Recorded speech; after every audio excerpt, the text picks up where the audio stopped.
Hello جناب ناظرین کرام، السلام علیکم ورحمۃ اللہ وبرکاتہ۔ امید ہے کہ آپ تمام حضرات خیر و عافیت سے ہوں گے۔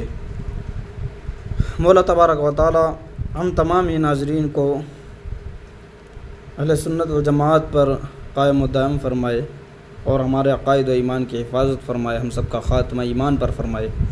میں نے اس سے قبل ایک ویڈیو بنائی لگ بھگ 9 منٹ کی ہے، اس میں عقائد کے متعلق دو گروہ، عقائد وہابیہ اور ایک اہل سنت و جماعت کے عقائد خدا تبارک و تعالیٰ کی ذات کے متعلق کیا عقیدے رکھنے چاہیے، میں نے اس کے متعلق ایک ویڈیو بنائی۔ اس میں قرآن مقدس کی آیت کریمہ میں ذکر نہیں کر سکا۔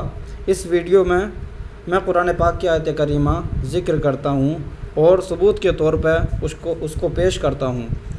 وہ آیت کریمہ یہ ہے کہ خالق کائنات نے ارشاد فرمایا ومن اصدق من اللہ قیلا، اور ایک آیت کریمہ ہے ومن اصدق من اللہ حدیثا، یعنی اس کا مطلب اللہ رب العزت کی بات سے زیادہ سچی کسی کی بات نہیں۔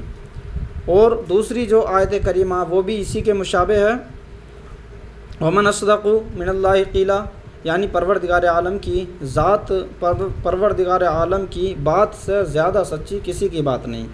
بات چل رہی تھی عقائد کی۔ اللہ رب العزت کے متعلق جو عقائد وہابیہ نے رقم کیے ہیں، اپنی کتابوں میں لکھے ہیں، تو انہوں نے لکھا ہے کہ اللہ رب العزت کا جھوٹ بولنا ممکن ہے، یعنی پروردگار عالم جھوٹ بول سکتا ہے۔ یہ دیکھیے لوگوں، ان کا یہ عقیدہ ہے بد مذہبوں کا، وہابیہ دیوبندیوں کا یہ عقیدہ۔ اور ہمارا عقیدہ کیا ہے؟ خالق کائنات نے قرآن پاک میں ارشاد فرمایا ومن اصدق من اللہ قیلا، یعنی اللہ رب العزت کی بات سے زیادہ سچی کسی کی بات نہیں۔ جب قرآن پاک میں خالق کائنات نے ارشاد فرما دیا کہ کسی کی بات میری بات سے زیادہ سچی نہیں ہے، تو پھر ہم کیسے اس بات کو تسلیم کر لیں کہ اللہ رب العزت کا جھوٹ بولنا ممکن ہے اور محال ہے؟ نہیں، ہرگز اس کو تسلیم نہیں کر سکتے۔ تو یہ دیوبندیوں اور وہابیوں کا عقیدہ میں نے آپ کے روبرو اور آپ کے سامنے رکھا ہے۔ وہ کہتے ہیں کہ اللہ رب العزت جھوٹ بول سکتا ہے، یعنی عیبوں کو اور جو غلط کام ہوتے ہیں ان کو تحت قدرت مانتے ہیں، اور خدا تبارک و تعالیٰ کی ذات کے متعلق وہ یہ سمجھتے ہیں کہ پروردگار عالم یہ تمام عیوب جو ہیں ان سب کو کر سکتا ہے، تمام برائیاں پروردگار عالم کر سکتا ہے۔ اس بات کو وہ اپنی کتابوں میں لکھتے ہیں۔ مولوی محمود حسن دیوبندی کا لکھا ہوا یہ عقیدہ ہم نے پچھلی ویڈیو میں بیان کیا۔ اب اس ویڈیو میں ہم مختصر طور پہ نبی اکرم صلی اللہ تعالیٰ علیہ وسلم کے متعلق اہل سنت و جماعت کا کیا عقیدہ ہے اور دیوبندیوں کا کیا عقیدہ ہے۔ اہل سنت کا عقیدہ ہے کہ محمد رسول اللہ صلی اللہ علیہ وسلم خاتم النبیین، یعنی سب سے پچھلے نبی ہیں۔ حضور کے زمانے میں یا حضور کے بعد قیامت تک اب کوئی نیا نبی ہرگز نہیں ہو سکتا۔ یہ اہل سنت و جماعت کا عقیدہ ہے۔ آیت کریمہ کے یہی معنی ہیں جو اپنے ظاہری اور حقیقی معنی پر محمول ہیں، یعنی خاتم النبیین۔ نہ اس میں کوئی تعویل و تخصیص ہے اور نہ مجاز و مبالغہ ہے۔ اگر حضور علیہ السلام کے بعد کوئی نیا نبی پیدا ہونا مانا جائے تو حضور علیہ السلام کا خاتم النبیین ہونا غلط ہو جائے گا۔ قرآن عظیم اس پر ثبوت ہے اور دلیل ہے، اور احادیث صحاح ستہ اور آثار فقہاء محدثین، کتاب الشفا میں امام قاضی عیاض اور المعتقد المنتقد میں اس عقیدے کو بیان کیا ہے۔ تو یہ ہمارا اہل سنت والجماعت کا عقیدہ ہے کہ ہمارے نبی صلی اللہ علیہ وسلم کے بعد کوئی نیا نبی پیدا نہیں ہوگا۔ اس کے ساتھ ساتھ میں ایک چیز اور بتاتا ہوا چلتا ہوں۔ بعض لوگ یہ خیال کرتے ہیں کہ نبی کے بعد نبی آئیں گے، وہ حضرت عیسیٰ علیہ السلام اور حضرت مہدی کو کہتے ہیں۔ ہمارا کہنے کا مقصد اہل سنت و جماعت کا جو عقیدہ وہ یہ ہے کہ کوئی نیا نبی نہیں آئے گا، یہ عقیدہ ہے۔ اور یہ لوگ خیال کرتے ہیں کہ نبی آئیں گے تو جو نبی آئیں گے حضرت عیسیٰ علیہ السلام اور حضرت مہدی، تو وہ پہلے آ چکے ہیں حضرت عیسیٰ علیہ السلام، ان کو آسمان پر اٹھا لیا گیا۔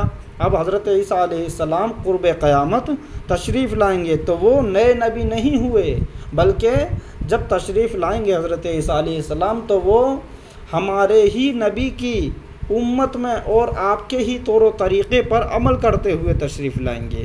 تو اس بات کو آپ حضرات بخوبی غور کے ساتھ ملاحظہ کریں، اور اس پر آپ کی توجہ درکار ہے، آپ کی توجہ کا طالب ہوں میں۔ ذرا ہمارے عام فہم لوگ اور ہماری قوم کے جو نوجوان بھائی ہیں وہ خاص کر توجہ دیں۔ اب انہوں نے کہا ہے یہ ہمارا عقیدہ ہے کہ ہمارے نبی کے بعد کوئی نیا نبی نہیں آئے گا، ہمارے نبی آخری نبی ہیں، یہ ہمارا عقیدہ۔ اب ان لوگوں کا عقیدہ آپ سن لیجئے۔